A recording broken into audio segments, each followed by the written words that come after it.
Hello दोस्तों, कैसे हैं आप सब। मैं हूं माला और आप देख रहे हैं आपका अपना YouTube channel world tour with Mala. जैसा कि आप जानते हैं कि इस चैनल के माध्यम से आपको मिलती है देश और दुनिया की तमाम रोचक खबरों की जानकारी। दोस्तों, आज फिर मैं हाजिर हुई एक और नए एपिसोड के साथ। आज मैं लेकर आई हूँ और एक इंटरेस्टिंग टॉपिक। लेकिन वीडियो शुरू करने से पहले एक छोटी सी रिक्वेस्ट है कि अगर आप मेरे चैनल पर नए हैं और आपको मेरा चैनल अच्छा लगता है तो आप मेरे चैनल को लाइक, सब्सक्राइब तथा शेयर जरूर करें और कमेंट्स बॉक्स में कमेंट्स करें, जिससे मैं आपके लिए रोचक तथा नए नए वीडियो बना सकूं। कमाल है ये दुनिया का सबसे खाली देश, यहाँ ढूंढे नहीं मिलते हैं लोग। आधी से ज्यादा आबादी रहती है सिर्फ एक शहर में। दुनिया में ऐसी कई जगह हैं जो या अपनी खूबसूरती के लिए जानी जाती है या फिर अजीब स्थिति के लिए। लेकिन क्या आप एक ऐसे देश के बारे में जानते हैं जिसे सुनसान होने के लिए जाना जाता है? जी हाँ, सुनने में थोड़ा अजीब लग रहा होगा, लेकिन ये सच है। विश्व के भूगोल में मंगोलिया देश का एक अलग ही स्थान है। इस देश में कई ऐसी बातें हैं जो इस देश को अन्य देशों से अलग करती है। इस देश में आधे से ज्यादा आबादी सिर्फ एक शहर में रहती है। इस देश में आपको लोग ढूंढे नहीं मिलेंगे। ऐसा नहीं है कि इस देश में जमीन कम है, यहाँ जमीन बहुत है, लेकिन इसकी तुलना में यहाँ की आबादी काफी कम है। मंगोलिया की आबादी की बात करें तो मौजूदा समय में यहाँ 30 लाख लोग ही रह रहे हैं। यह देश पूर्व और मध्य एशिया में एक लैंडलॉक्ड देश है। इसकी सीमाएं उत्तर में रूस, दक्षिण पूर्व और पश्चिम में चीन से मिलती है। देश की राजधानी और सबसे बड़ा शहर उलानबाटर है, जहां देश की लगभग आधी से ज्यादा जनसंख्या रहती है।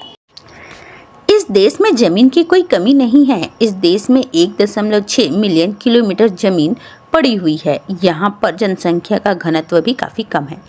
मंगोलिया एक ऐसा देश है जो इसलिए जाना जाता है कि वह सुनसान देश है। दरअसल इस देश की जनसंख्या काफी कम है। ऐसे में इस देश में 2 प्रति व्यक्ति वर्ग किलोमीटर है।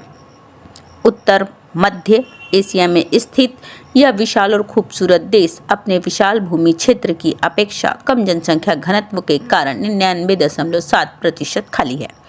मंगोलिया का भौगोलिक क्षेत्र बहुत बड़ा और अलग अलग तरह का है, जो लगभग 1.56 मिलियन वर्ग किलोमीटर में फैला हुआ है। दरअसल इसके पीछे का खास कारण मंगोलिया की जलवायु है। यह देश शुष्क और ठंडी जलवायु का सामना करता है, जिसमें सर्दी की बहुत ज़्यादा होती है। यहाँ सर्दियों में तापमान -40 डिग्री सेल्सियस तक गिर सकता है, जबकि गर्मियों में तापमान 30 डिग्री सेल्सियस तक बढ़ सकता है। मंगोलिया का मौसम खास तौर पर 2 मौसमों में बटा होता है, गर्मी और सर्दी।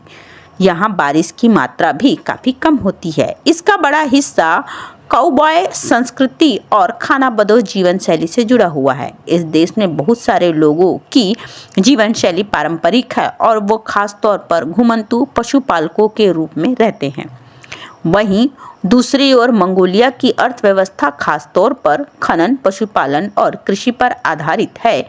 देश में तांबा, कोयला और सोना जैसे खनिज संसाधनों का प्रचुर मात्रा में भंडार है। उलानबाटर मंगोलिया का सबसे बड़ा शहर और राजधानी है। उलानबाटर उत्तरी मध्य मंगोलिया में एक घाटी में तुल नदी के किनारे स्थित है। यह देश का आर्थिक, सांस्कृतिक और औद्योगिक केंद्र है। इस शहर की स्थापना 1639 में बौद्ध मठ केंद्र के रूप में हुई। इस देश की राजधानी उलानबाटर की बात करें तो यह दुनिया की सबसे ठंडी राजधानी है। सर्दियों में यहाँ आइसक्रीम कागज के बॉक्स में रखकर बेची जाती है ताकि खाने लायक बनी रहे। दुनिया में घोड़े की सबसे बड़ी प्रतिमा भी इसी शहर में है, जिस पर बैठे हुए चंगेज खान की प्रतिमा है। रेगिस्तान जो एक जाने माने योद्धा थे, उन्होंने इस एम्पायर को खड़ा किया। सन 1206 में चंगेज खान द्वारा मंगोल साम्राज्य की स्थापना की गई।